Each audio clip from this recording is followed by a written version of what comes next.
কারণ এবার ইরানের পাশে থাকার ঘোষণা দিয়েছে বিশ্বের 4 পরমাণু শক্তিধর রাষ্ট্র রাশিয়া, চীন, পাকিস্তান ও উত্তর কোরিয়া।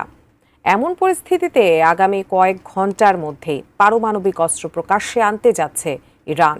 বিস্তারিত জানাচ্ছেন শেখ ফরিদ। আয়রন ডোমকে ইসরায়েলের আকাশ প্রতিরক্ষা ব্যবস্থার অহংকারের প্রতীক হিসেবে বিবেচনা করা হতো। এবার সেই ইসরায়েলি অহংকারকে ধুলোয় মিশিয়ে দিয়েছে ইরান। ইসরায়েলি আকাশ প্রতিরক্ষা ব্যবস্থাকে ব্যর্থ করে তেল আবিবে অবস্থিত প্রতিরক্ষা সদর দপ্তর গুড়িয়ে দিয়েছে আয়াতুল্লাহ বাহিনী।